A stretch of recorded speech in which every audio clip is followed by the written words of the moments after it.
Hello kids, how are you all?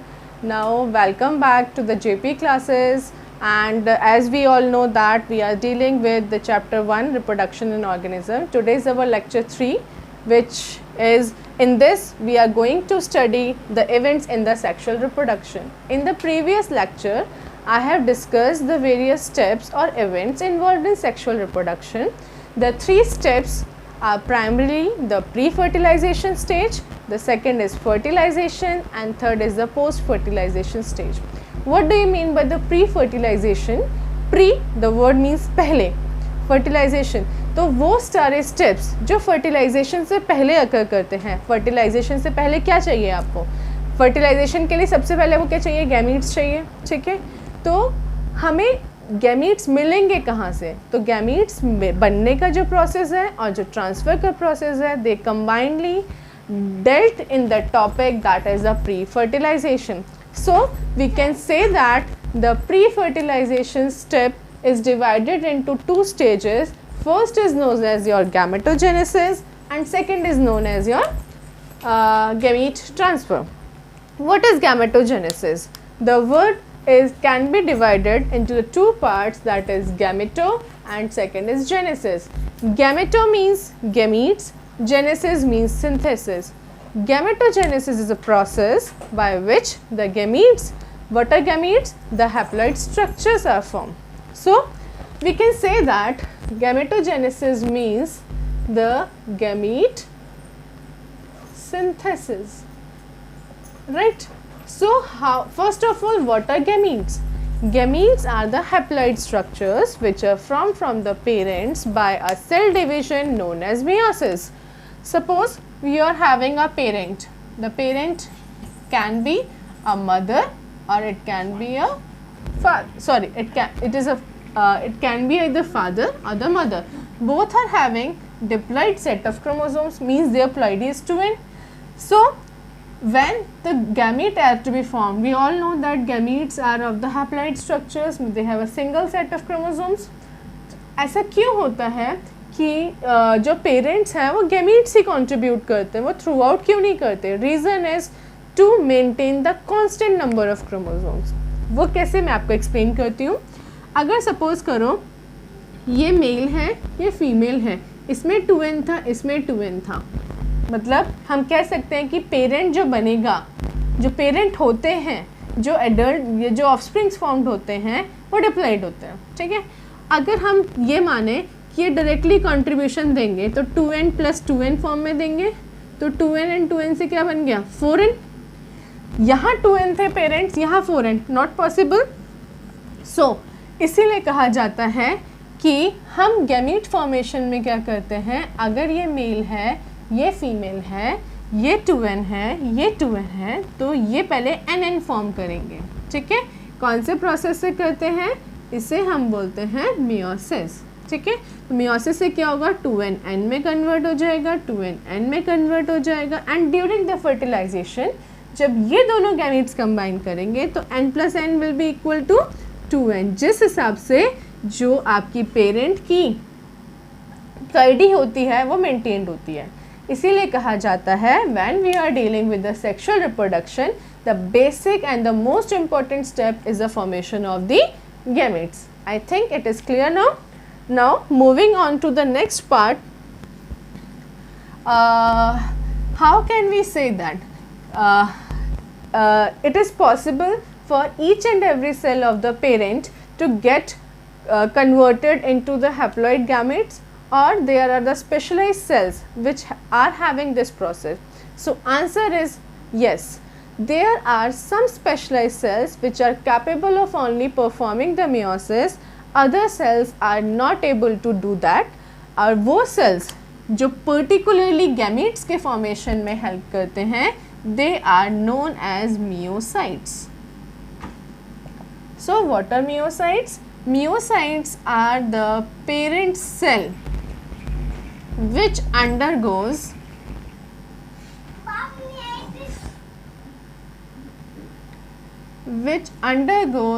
meiosis to form haploid gamete. Is it okay? So what are meiocytes? Meiocytes वो specialised cells होते हैं जो basically किस चीज़ purpose से बने होते हैं कि उन्हें गेमीट्स बनाने हैं। तो the meiocytes are the parent cells जिसकी प्लॉइडी क्या होगी? 2n होगी, which undergoes meiosis to form the haploid gametes. Now I think this is clear.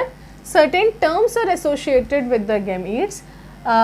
In the previous lecture I have also discussed it that if we consider about the males, sorry, if we consider about the humans, अगर हम humans की बात करें तो हमें पता है कि हम लोग जो हैं हमारे अंदर क्या होता है, मेल और फीमेल अलग अलग होते हैं, that is known as sexual dimorphism. Sexual dimorphism का मतलब है males are females are distinctive, ठीक है, हम देख के उनको आइडेंटिफाई कर सकते हैं, this one is a boy and this one is a girl, that is known as sexual dimorphism. In case of the humans the male and females are different, so they are having a different gamete also. In case of the females, the gamete is known as ovum. उसे हम क्या बोलते हैं? ovum. And the male gamete is known as the antherozoid or the sperms. ठीक है? तो अगर हमें क्या बनाना है, अगर हमें ovum बनाना है तो उसके प्रोसेस को, उस प्रोसेस ऑफ फॉर्मेशन को हम जो बोलते हैं that is known as oogenesis. So what is oogenesis? The process by which the ovum, that is the female gametes, are formed by undergoing meiosis. Now what the males are having the sperms, जिसे हम antherozoids भी बोलते हैं in case of the aquatic animals, ठीक है। तो ये जो आपके sperms हैं वो जिस process से form होते हैं that is known as, तो gametes में जो दूसरे हैं जिन्हें हम क्या बोल रहे हैं, sperm, वो जिस प्रोसेस से फॉर्म हो रहे हैं that is known as spermatogenesis. So I hope these two terms are clear to you. Oogenesis means the process of formation of the ovum from the meiocytes and by undergoing meiosis, whereas spermatogenesis is the process of formation of the sperms from the meiocytes by undergoing meiosis. These two terms are clear. Now when we are dealing with the gametes, our mind strikes a question, does all gametes are of same type, does they are different, does they have a different distinctive properties but cannot be easily identified. The three questions and the answer comes here. The gametes can be same, they are known as homogametes, same in the terms they are having the same structures, because हमें ये तो पता है कि उनकी ploidy same है, वो haploid है, हैप्लॉइड सेट ऑफ क्रोमोसोम्स हैं उसमें, लेकिन अगर वो दोनों गैमीट्स देखने में बिल्कुल सेम हैं then these gametes are known as homogametes. इन्हें हम क्या बोलते हैं? होमोगैमेट्स. जैसे एग्जाम्पल आप देखेंगे क्लेडोफोरा. क्लेडोफोरा के केस में क्या होता है, जो दोनों गैमीट्स हैं, ठीक है, चाहे हम मेल गैमेट की बात करें चाहे हम फीमेल गैमेट की बात करें, दोनों बिल्कुल आइडेंटिकल होते हैं और इसीलिए उन्हें हम बोलते हैं होमोगैमेट्स. आइडेंटिकल है इसलिए हम एक और वर्ड यूज़ करते हैं, that is isogametes. I think this point is clear to you. Now moving on the next, if we are able to differentiate that this is the male gamete and this is the female gamete, then means they are having the different structures. That type of gametes are known as your heterogametes, because the word hetero means different and gametes means gametes. When the two gametes differ in their structure which can be easily distinguishable, then they are known as heterogametes. Now as we all know that in case of the humans, males are the ones which are known as antherozoids and sperms. Different distinctive feature क्या है, they are small in size, they are motile and they can easily swim in the particular environment, या कह सकते हैं किसी भी medium में वो travel कर सकते हैं. Whereas the egg or ovum जो होते हैं, they are bigger in size. Second thing, they are non-motile. And third, they undergoes the process of fertilization remaining within the female body. वो female body में रहते हैं उनको जो रीच करते हैं वो आपके मोटाइल गैमेट्स जिसे हम स्पर्म्स बोलते हैं. तो I think this topic is also clear to you. Moving on to the next term, that is monoecious. What do you mean by the term monoecious? You have heard this term in your class 11th also, in the previous classes also. So what does this term mean? Monoecious. Mono means one, ecious means organism. When the organism is having both the reproductive structures, both the male and the female gametes or male and female producing units within the same organism, then it is known as the monoecious. It is also known as homothallic.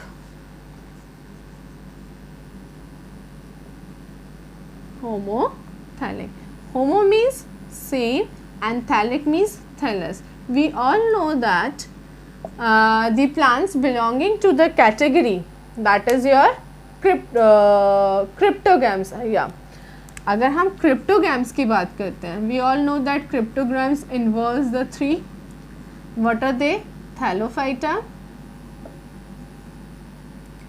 Bryophyta and pteridophyta. So in these three, this one, the thallophyta, in which most of the algae and fungi belong, Thallophyta का मतलब होता है thallus, और thallus का मतलब होता है undifferentiated मास, मतलब जिसमें डिफ्रेंशिएट नहीं कर सको कि रूट कौन सी है, लीव्स कौन सी है, स्टेम कौन सी है, उस पर्टिकुलर बॉडी को हम थैलस बोलते हैं. ठीक है, उसी पर्टिकुलर वर्ड से इसका जो नेम पड़ गया था दैट इज थैलोफाइटा. तो अगर हम होमोथैलिक की बात कर रहे हैं तो ये इसका कहने का मतलब है जब थैलस मतलब बॉडी, प्लांट की बॉडी चाहे वो मेल हो चाहे फीमेल हो, दोनों आपको सेम रिप्रेजेंट हो रही है, या कह सकते हैं एक ही प्लांट के अंदर दोनों थैलस प्रेजेंट हैं, या हम कह सकते हैं एक ही प्लांट के अंदर दोनों रिप्रोडक्टिव यूनिट्स प्रेजेंट हैं, then these type of organisms are known as monoecious. Right? Now the second term is dioecious. Di means two. When the organism is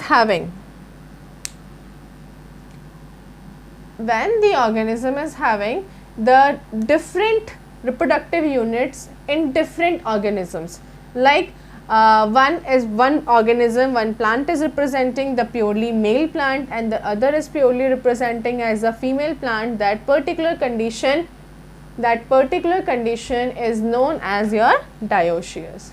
ठीक है, ये ठीक है, आपको इतना समझ में आ गया. अब अगर हम बात करते हैं डायोशियस की, तो डायोशियस क्योंकि the different organism is bearing the different reproductive unit, या हम कह सकते हैं कि एक ऑर्गेनिज्म सिर्फ वो उसके अंदर सिर्फ रिप्रोडक्टिव यूनिट जो है मेल सी है तो वो सिर्फ मेल गैमेट प्रोड्यूस करेगा, और दूसरा ऑर्गेनिज्म जिसके पास सिर्फ फीमेल रिप्रोडक्टिव यूनिट है तो वो सिर्फ फीमेल गैमेट्स देगा. इसीलिए इसके लिए हम एक और टर्म यूज़ करते हैं, that is known as heterothallic. Hetero means different and thallic means thallus. तो अगर किसी ऑर्गेनिज्म, किसी प्लांट के अंदर अलग अलग थैलस हैं, जैसे आप सबने पढ़ा भी होगा कि मार्केंशिया के केस में एक थैलस पे सिर्फ आपका फीमेल पार्ट होता है जिसको हम क्या बोलते थे, आर्किगोनियोफोर, और एक पे सिर्फ क्या होता है, मेल पार्ट होता है जिसे हम एंथ्रीडियोफोर बोलते थे. इसका मतलब दोनों थैलस डिफरेंट थे. That type of thallus are known as heterothallic, and the organisms bearing this type of structures, they are known as dioecious. So let's see the example of these two. The example of the monoecious is, monoecious का जो example है that is your क्या है आपका coconut. Coconut के case में same plant bears both the parts, it is producing both the gametes, male as well as female. But in case of the dioecious, you have seen the papaya plant, right? In case of papaya, the male and the female plants are different. Now moving on to the next topic, hermaphrodite. You all have heard or mugged up a particular term that earthworms are hermaphrodites. चाहे आपको उसका meaning पता हो या ना पता हो, आपने बस सुना हुआ है, आपको रटा हुआ है कि जो earthworms होते हैं वो hermaphrodites होते हैं. Today I am going to clear this topic, this concept. What are hermaphrodites? Hermaphrodites are those organisms, or specially we can say those animals in which both the male and the female reproductive parts are present together. Then these type of animals are known as hermaphrodites. तो अगर हम earthworm को देखते हैं तो earthworm के अंदर क्या होता है, मेल और फीमेल दोनों प्रेजेंट्स होते हैं, ठीक है, इसीलिए उसको हम क्या बोलते हैं, hermaphrodite. तो आई थिंक आपको hermaphrodite का वो समझ में आ गया. hermaphrodites के डिफरेंट एग्जाम्पल्स हैं आपके. अगर हम फर्स्ट एग्जाम्पल की बात करते हैं तो अभी मैंने आपको अब बता ही दिया है, दैट इज़ योर अर्थवर्म. जो दूसरा एग्जाम्पल आता है स्पंजेस. आप स्पंजेस में डिफ्रेंशिएट नहीं कर सकते because it is having both the gametes. Sponges के अलावा अगर हम टेपवर्म्स की बात करते हैं, लीचेस की बात करते हैं, तो इन सब के केस में जो आपके इन सारे ये सारे ऑर्गेनिजम्स में मेल और फीमेल गैमेट्स या कह सकते हैं मेल और female reproductive structures are present within the same organism. That's why they are known as hermaphrodite. अच्छा चलिए एक एक्स्ट्रा क्वेश्चन पूछती हूँ. What is the role of the earthworm? इसे हम फार्मर्स फ्रेंड भी बोलते हैं. The reason is it helps in the decomposition. और डिकम्पोजिशन से आपको पता है कि न्यूट्रिएंट्स आते हैं और न्यूट्रिएंट्स से क्या होता है, सॉइल की फर्टिलिटी एनहेंस होती है. और सॉइल की फर्टिलिटी एनहेंस होगी इसका मतलब प्रोडक्शन ज़्यादा होगा. और फार्मर को क्या चाहिए, प्रोडक्शन ज़्यादा चाहिए. इसीलिए हम अर्थवर्म को फार्मर्स फ्रेंड भी बोलते हैं. Okay, now meiocytes I have already discussed here. What are meiocytes? तो I hope all these terms are clear to you. Now moving to the one more topic in detail, that is your what do you mean by unisexual and bisexual? Unisexuals are the one in which the single organism is having only a single type of reproductive unit, that is known as unisexual. If we are dealing with the plants, अगर हम plants में deal करते हैं ये terms में, तो आपने term सुनी होंगी unisexual flowers and bisexual flowers. सुना है आप सबने कि यूनिसेक्सुअल फ्लावर्स और बाइसेक्सुअल फ्लावर्स क्या होता है? Yes. When we are first of all what is a flower? Flower is a modified shoot which does the purpose of reproduction, क्योंकि उसके अंदर रिप्रोडक्टिव ऑर्गन्स प्रेजेंट होते हैं. तो अगर हम फ्लावर की बात करते हैं तो flowers can be of two types, right? They can be unisexual flowers or they can be the bisexual flowers. Uni means one, sexual means sexes. अगर एक फ्लावर के अंदर एक ही टाइप का रिप्रोडक्टिव पार्ट है, आपको पता है प्लांट्स के केस में दो पार्ट्स होते हैं, या मेल वाले को जो एक मेल होता है एक फीमेल होता है. मेल वाले को हम क्या बोलते हैं? ठीक है, मेल वाले को हम बोलते हैं पहले फीमेल वाले को कर लेते हैं. इसे हम बोलते हैं गाइनीशियम और इसे हम बोलते हैं एंड्रीशियम. ठीक है, तो गाइनीशियम और एंड्रीशियम दो पार्ट्स होते हैं फीमेल के. एंड्रीशियम का मतलब होता है स्टेमन्स एंड गाइनीशियम के इंडिविजुअल यूनिट्स को हम क्या बोलते हैं? कार्पेल या पिस्टिल. ओके, तो स्टेमन्स में आप सबको पता है कि स्टेमन्स के अंदर क्या प्रेजेंट होते हैं? एंथर. और एंथर के अंदर आपके क्या प्रेजेंट होते हैं? Pollen grains. और जो कार्पेल पिस्टिल होता है उसमें सबसे ऊपर आपका होता है स्टिग्मा, जहाँ पे आके आपके पोलन ग्रेन्स रिसाइड करते हैं. उसके बाद आता है स्टाइल और सबसे नीचे होता है ओवरी. और ओवरी के अंदर आपके क्या प्रेजेंट होते हैं? ओव्यूल्स प्रेजेंट होते हैं. ठीक है, तो ये टर्म्स मैंने क्यों बताई? ये टर्म्स इसीलिए क्लियर किए हैं ताकि मैं आपको समझा सकूं कि यूनिसेक्सुअल का एग्जैक्ट मीनिंग क्या होता है. अगर सपोज कीजिए कोई फ्लावर है और उसमें सिर्फ एंड्रीशियम है, एंड्रीशियम का मतलब उसमें सिर्फ स्टेमन्स होंगे, तो उस फ्लावर के लिए हम एक स्पेशल टर्म नोट यूज़ करते हैं, दैट इज स्टेमिनोड फ्लावर्स. ठीक है, और अगर उसकी जगह किसी फ्लावर के अंदर सिर्फ गाइनीशियम प्रेजेंट है, तो गाइनीशियम का मतलब है सिर्फ उसके पास क्या होगा? कार्पेल या पिस्टल होगा. तो उस टाइप के फ्लावर्स को हम पिस्टिलेट फ्लावर्स पे बोलते हैं.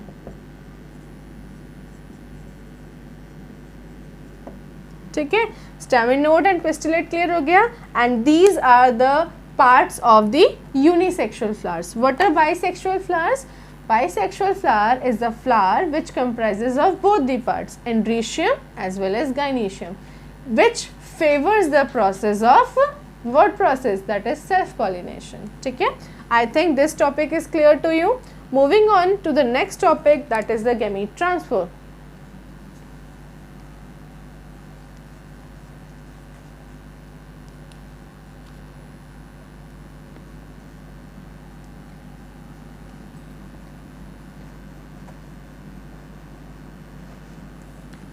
Now, we all know that after the gametes have been formed, it need to be transferred to the particular body, particular place where they need to be fertilized. या कह सकते हैं कि हमारे पास gametes बन चुके हैं, अब gametes बन के हमारे body के अंदर वहीं के वहीं हैं, तो कोई फ़ायदा तो नहीं है जब तक वो उस particular place पे ना पहुँचे जहाँ पे, जिसे हम site of fertilization बोलते हैं. तो site of fertilization तक पहुँचने के process को हम क्या बोलते हैं? Gamete transfer. मतलब the process by which the gametes are transferred from the actual position, actual place where they are formed, to the place where they are going to undergo the process of fertilization. This particular process is known as the gamete transfer. In case of the humans, the gamete transfer occurs by the process of copulation, or we can say that the intercourse. During this, the male partner transfers the male gametes known as the sperms to within the body of the females, ठीक है, and with the help of the semen. तो ये क्या होता है? इस process के through आपके जो male gametes हैं, they are transferred to the female body. Now, in case of the humans, we all know that through the vagina these sperms enter the body, and in the oviduct, which is also known as fallopian tube, the fertilization takes place. So this is the in case of the humans. If we deal with the lower organisms, अगर हम algae और fungi की बात करते हैं, तो उनके case में जो gametes हैं, क्योंकि वो aquatic हैं, इसका मतलब water में होंगे, तो water currents की help से वो particular site पे reach करते हैं. अगर हम बात करते हैं ब्रायोफाइट्स की, ठीक है, ब्रायोफाइट्स के केस में, थैलोफाइट्स के केस में, तो उनके केस में भी सेम होता है, वाटर करेंट्स या एयर करेंट्स, दोनों में से जो उसको इजीली सुटेबल है, जिसकी हेल्प से वो मूव कर सकते हैं, डिपेंडिंग अपॉन कि उनकी कंडीशंस क्या हैं, प्रॉपर्टीज़ क्या हैं, उसको यूज़ करते हैं. लेकिन अगर हम बात कर रहे हैं फेनरोगैम्स की, फेनरोगैम्स में हम सबसे टॉप में जिसकी बात करते हैं, दैट इज़ योर एंजियोस्पर्म्स. अगर हम हायर एंजियोस्पर्म्स की बात करते हैं, तो उसके केस में गैमीट ट्रांसफ़र को एक्सप्लेन करने के लिए हम एक टर्म यूज़ करते हैं, that is known as pollination. So let me explain you what is pollination.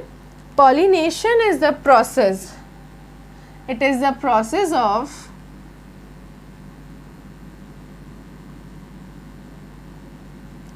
transfer of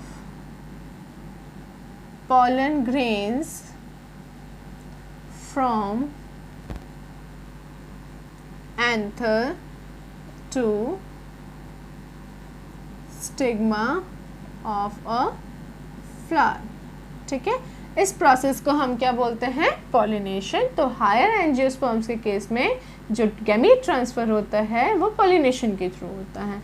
अब डिपेंडिंग अपॉन कि जो गैमीट्स ट्रांसफ़र हो रहे हैं वो सेम फ्लावर में हो रहे हैं या डिफरेंट फ्लावर में हो रहे हैं या बिटवीन द डिफरेंट प्लांट्स हो रहे हैं, जिसके बेसिस पे हम पॉलिनेशन को कैटेगरीज में डिवाइड करते हैं, जो आप फर्दर डिटेल में पढ़ेंगे in the chapter 2, that is sexual reproduction in the flowering plants. ठीक है, इतना बेसिक क्लियर हो गया.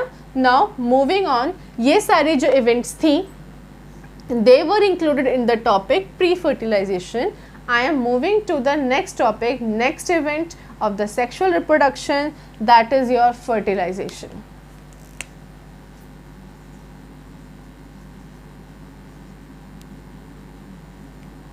So what is fertilization? It is the fusion of male and female gametes, और ये male and female gametes fuse करके क्या बनाते हैं? ज़ाइगोट. और जाइगोट की प्लॉइडी क्या होती है 2n, क्योंकि मेल गैमीट n था, फीमेल गैमीट n था, दोनों फ्यूज़ करेंगे, क्या बनेगा zygote.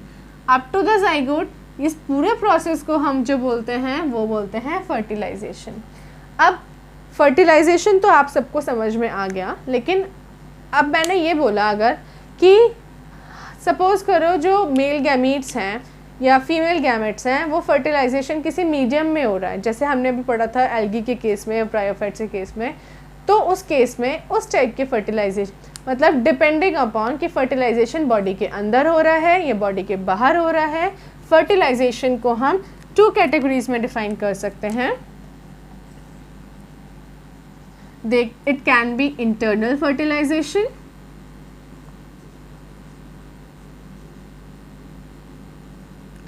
or it can be external fertilization.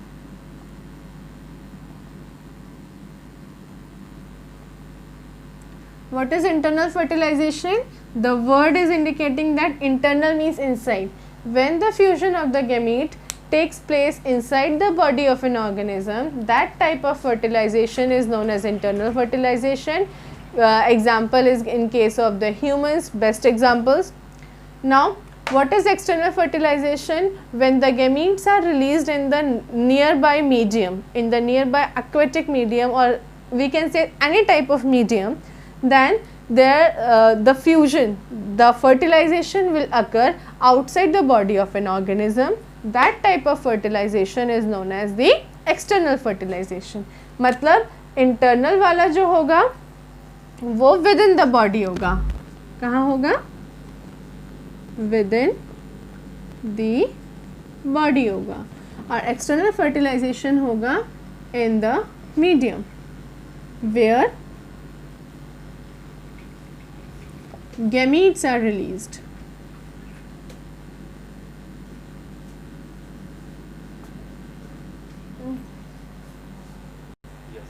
Now अगर हमें इंटरनल और एक्सटर्नल में फर्दर डिफरेंसेस देखने हैं तो अगर हम बात कर रहे हैं इंटरनल फर्टिलाइजेशन की, तो क्योंकि बॉडी के अंदर ही आपका फर्टिलाइजेशन हो रहा है तो इसके लिए हमें ज़्यादा गैमेट्स की प्रोडक्शन की ज़रूरत नहीं है. Few gametes will solve our purpose. अगर हमारे फ्यूजन जो है गैमेट्स का मीडियम में है, अब जैसे ज़रूरी तो नहीं है कि करेंट्स आई और करेंट्स उस गैमेट को वहीं लेके जाएंगे जहाँ पे फीमेल है, पॉसिबिलिटी नहीं है. तो उस पॉसिबिलिटी को इंक्रीज़ करने के लिए जो गैमेट्स होते हैं वो लार्ज नंबर में रिलीज़ होते हैं in case of the external fertilization. Next difference is, क्योंकि जो गैमेट्स हैं वो डायरेक्टली बॉडी में इंसर्ट किए जा रहे हैं, बॉडी में एंटर कर रहे हैं, तो इसके केस में there are very less chances to get damaged. उसमें डैमेजेस के चांसेस बहुत ही रेयर होते हैं. बट एक्सटर्नल में क्योंकि वो यार उस मीडियम में और भी बहुत सारे ऑर्गेनिजम्स हैं जो एज अ प्रेडेटर काम कर सकते हैं, तो क्या होता है कभी कभी ऐसा होता है कि वो जो गैमेट्स हैं वो खा लिए जाते हैं, उन्हें डैमेज कर दिया जाता है बाय द प्रेडेटर्स. तो ये डिफरेंस भी एग्जिस्ट करता है. उसके अलावा आपको डिफरेंसेस में अगर आप लिखना चाहें तो आप एग्जांपल्स लिख सकते हैं कि इंटरनल फर्टिलाइजेशन कहाँ कहाँ होता है. हमारे केसेस में होता है ह्यूमंस में. एक्सटर्नल जितने भी एक्वेटिक ऑर्गेनिजम्स हैं उन सब के केसेस में आपका एक्सटर्नल फर्टिलाइजेशन होता है. तो I think this topic is clear to you. Now one more term which is associated with the fertilization event, the term is parthenogenesis. Let me clear this one.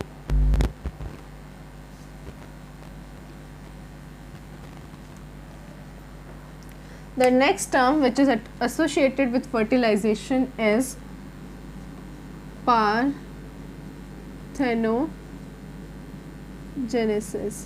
What is parthenogenesis? Parthenogenesis is the phenomenon by which the female gamete, the female gamete is directly giving rise to an individual without undergoing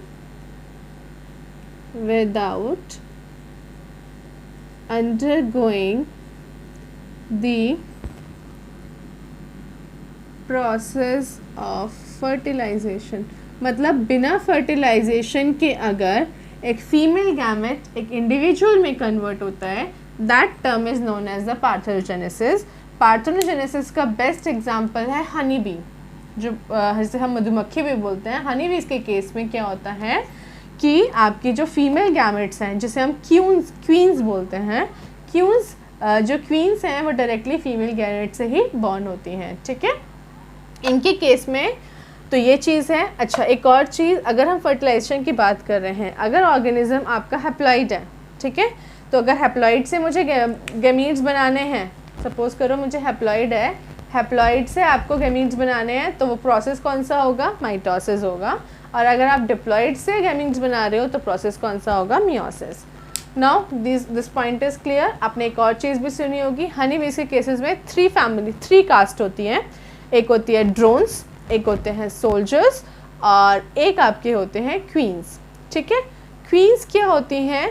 वो females होती हैं जो royal jelly पे feed करती हैं, जिन्हें कोई काम नहीं करना, वो महारानियों की तरह बैठी हैं, वो सिर्फ वर्क असाइन करनी है कि आपको ये करना है, आपको वो करना है। That are known as the what? They are known as the queens. Drones are mainly the males, ठीक है। वो ड्रोन्स क्या होते हैं? मेनली मेल्स होते हैं। And third is the soldiers which perform all the activities. बीज को बीज जितना भी नेक्टर कलेक्ट कर रही हैं, उसको किस में कन्वर्ट करना? हनी में करना। ये सब जो प्रोसेस हैं वो सोल्जर्स परफॉर्म करते हैं। तो पार्थेनोजेनेसिस वर्ड क्लियर हो गया I think. Now moving to the next, that is third stage, that is known as your post fertilisation.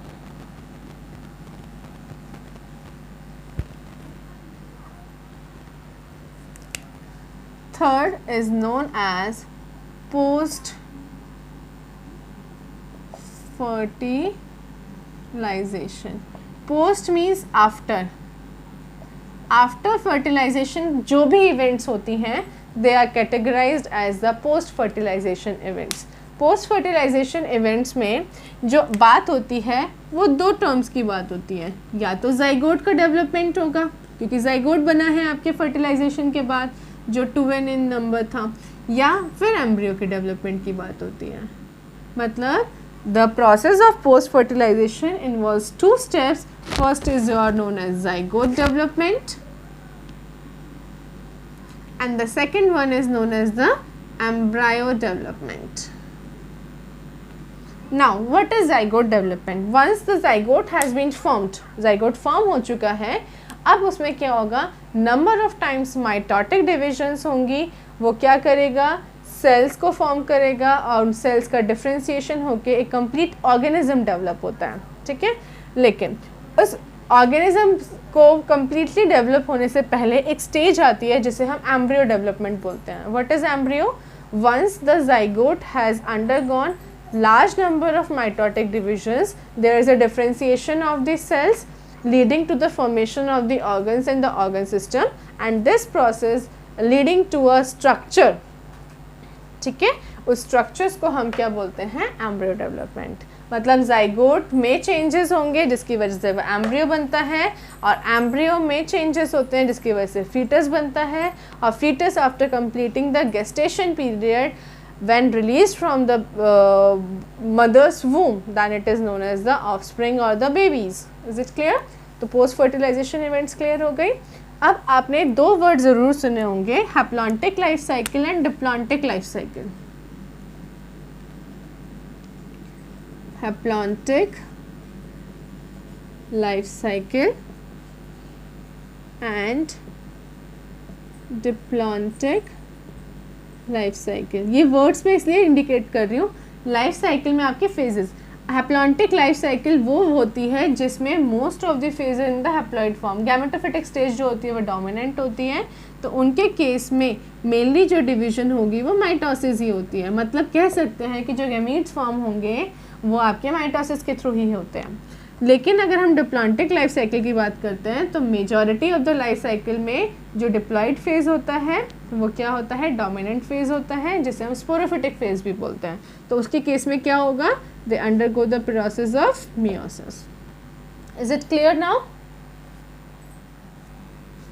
So zygote development is clear. Zygote development के बाद आता है एम्ब्रियो डेवलपमेंट। एम्ब्रियो डेवलपमेंट में basically क्या होता है, जो जाइगोट है वो नंबर ऑफ टाइम्स आपका सेल के नंबर्स को इंक्रीज करता है बाय द माइटोसिस, और जब सेल नंबर बहुत सारे बन जाते हैं तो उसका डिफ्रेंसिएशन होता है, उसे स्पेशल वर्क असाइन कर दिया जाता है जिसके बेसिस पे वो टिश्यूज़ और ऑर्गन्स को फॉर्म करता है। अगर हम बात करते हैं एम्ब्रियो डेवलपमेंट की, तो in the case of the plants, अगर हम प्लांट्स की बात करते हैं तो जो जाइगोट डेवलप होता है वो विद इन द ओव्यूल्स होता है, क्योंकि प्लांट्स के अंदर ओवरी के अंदर ओव्यूल्स प्रेजेंट होते हैं और ओव्यूल्स के अंदर ओवम प्रेजेंट होता है। तो इसीलिए कहा जाता है इन case of the plant the zygote development occurs with in the ovules, और ओव्यूल्स के अंदर ही आपका एम्ब्रायो डेवलपमेंट अकर करता है। तो these two topics are clear. Now based upon the whether the zygote is developed within the plant body or outside the plant body, the organisms can be of two types. Animals can be divided into the two groups, either they are oviparous or they can be viviparous. कहने का मतलब ये है कि zygote development body के अंदर हुआ है या बाहर हुआ है, उसके बेसिस पे आपके दो टाइप के ऑर्गेनिजम्स हो सकते हैं, या तो वो ओविपेरस होंगे या वो विविपेरस होंगे। Oviparous are the organisms which lay eggs, ठीक है, एग्स ले करते हैं, उनको हम ओविपेरस बोलते हैं। अब एग्स रिलीज हो रहे हैं, इसका मतलब मीडियम में हो रहे होंगे, इसका मतलब जाइगोट कहाँ डेवलप हुआ होगा, एक्सटर्नली हुआ होगा, ठीक है। विविपेरस क्या है, they give birth to young once,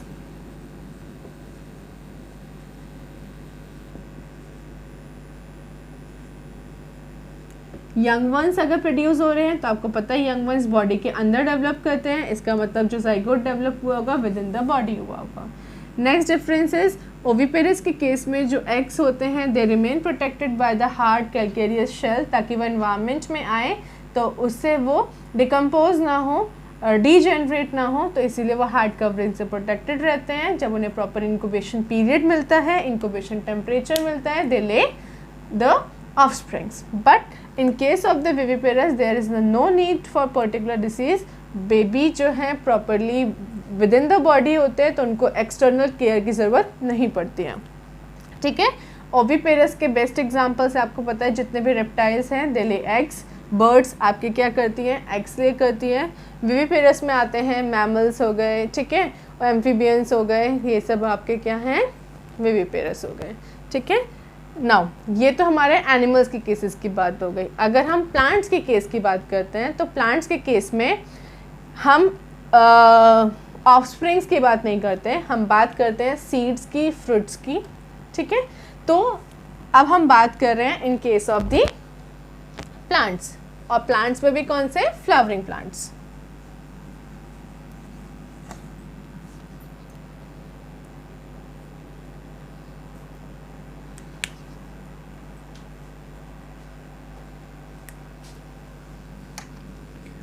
in flowering plants दो टर्म्स यूज करेंगे हम, one is your seed and other is your fruit. What is a fruit? Fruit क्या होता है, जब प्लांट ने फर्टिलाइजेशन कर दिया, डेवलपमेंट हो गई, तो जो आपका ओवरी थी, ओवरी फर्टिलाइजेशन के बाद ट्रांसफॉर्म हो जाती है फ्रूट में, तो हम कह सकते हैं fruit is known as post fertilized ovary.